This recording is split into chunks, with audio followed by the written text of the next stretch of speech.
All right, so the new units are out in terms of detail, right? So let's just cover them real quick. We'll start off with her, right? Android 21, because I'm pretty sure men are salivating by now over her. So let's just cover her first. Crits, whatever, her stats are more of a blast. So she's more of a blast-oriented 21 than she is a striker from her prior unit, okay? Crit's good.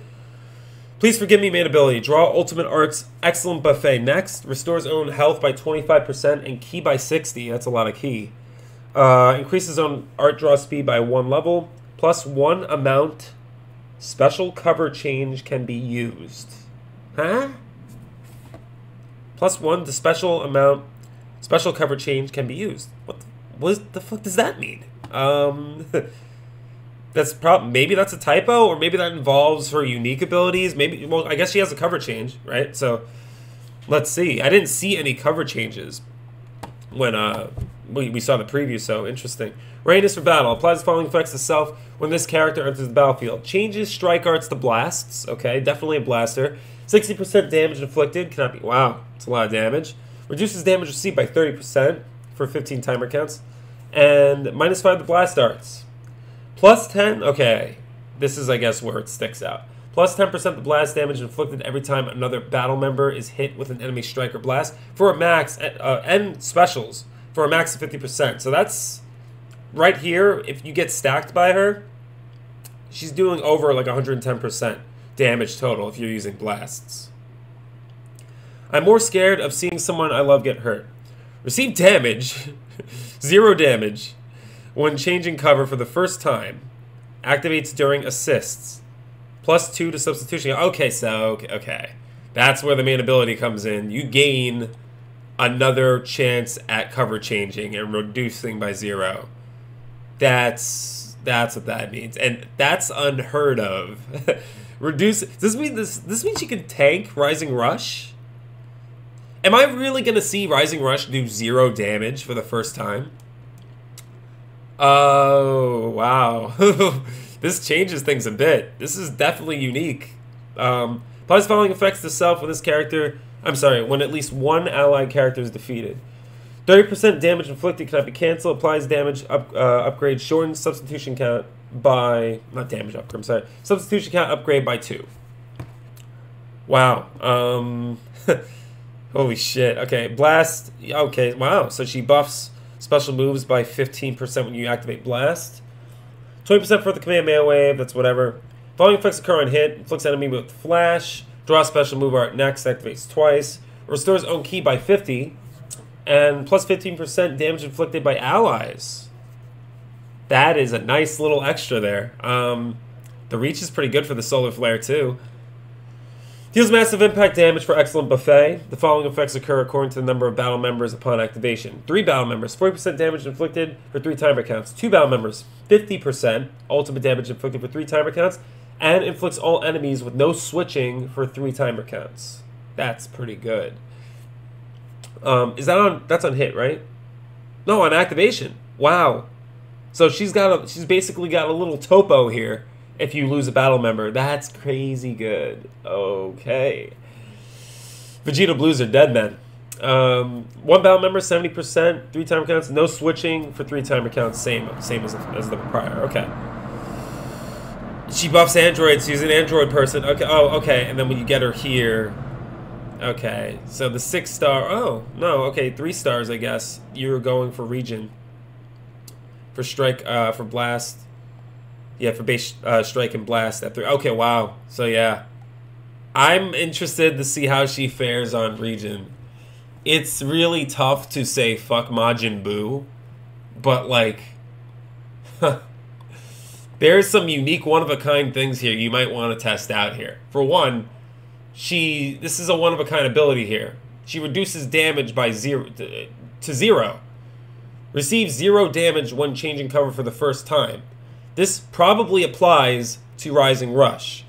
Think about the outs region. This is, okay, low-key, this is a region buff, right? Because what's one good thing about Red Cell we know? We know that Red Cell not only is 2 lives, but he basically is the sacrificial lamb for Rising Rush.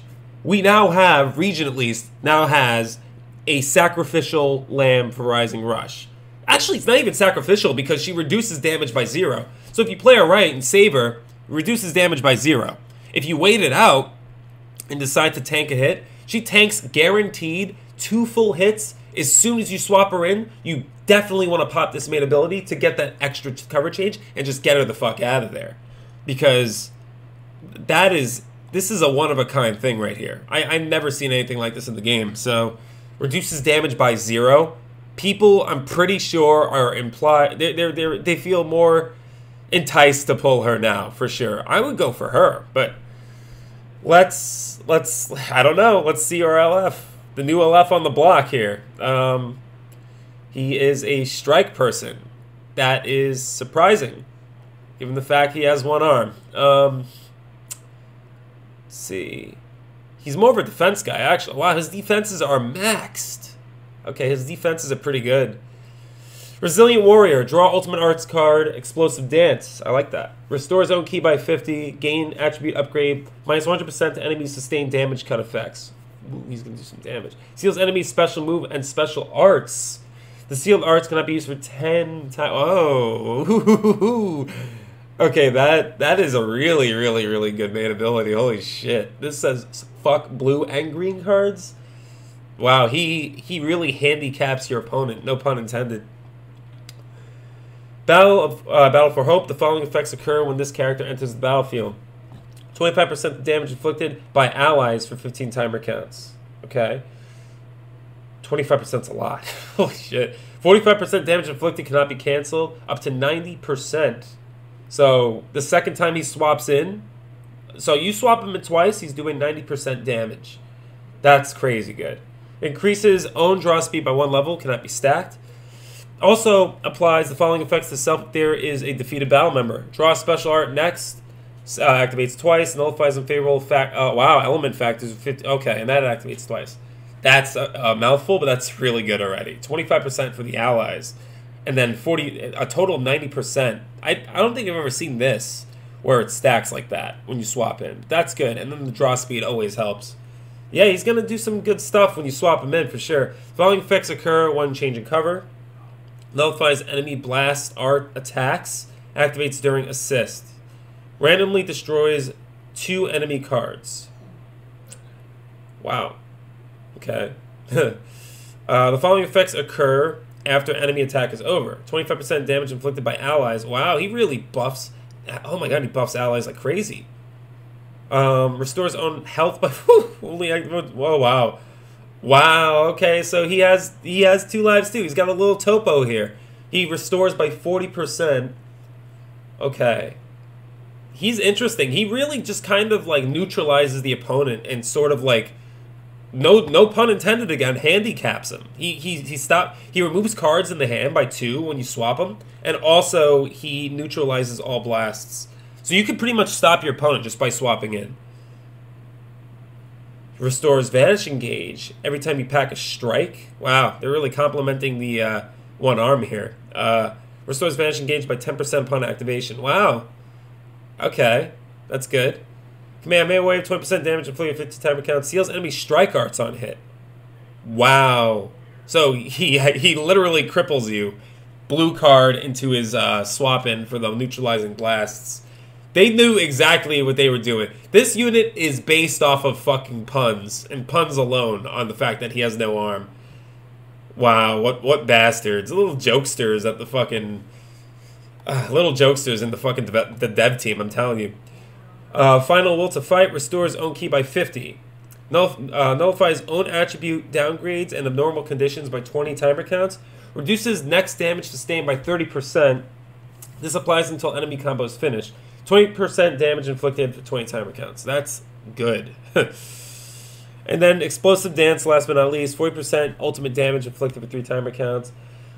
This is all an activation, by the way. Nullifies enemies, restores own health. Okay, so this is basically a fuck you to region.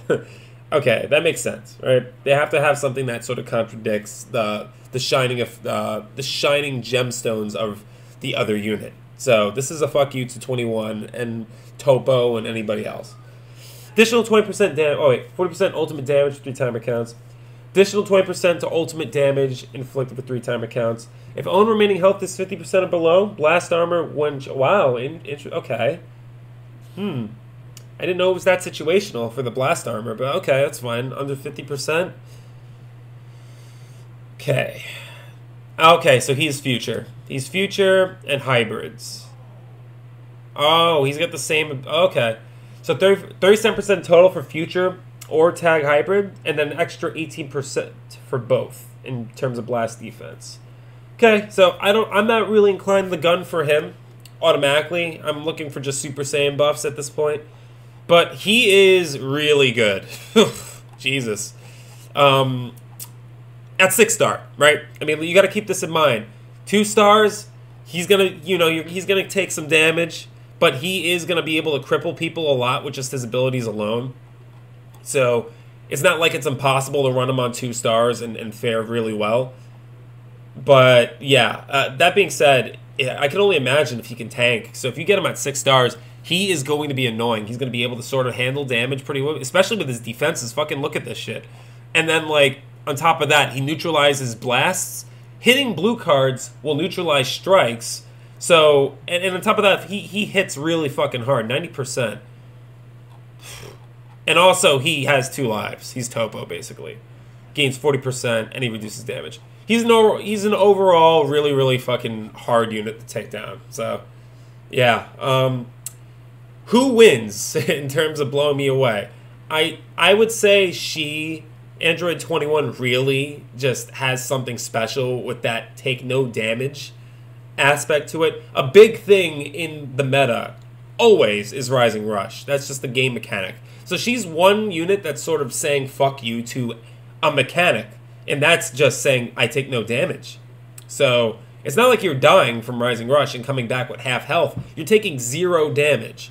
And if you use her right, for example, swap her and take no damage, pop her main ability, and then get her out of there and just hope to God you could swap her in again, then you are going to neutralize 2 full attacks. One of them being a Rising Rush for sure. So on Region, this is a big, big thing. So, holy shit. I don't know what I'm going to do. I want to go for her, but, oh, God, man.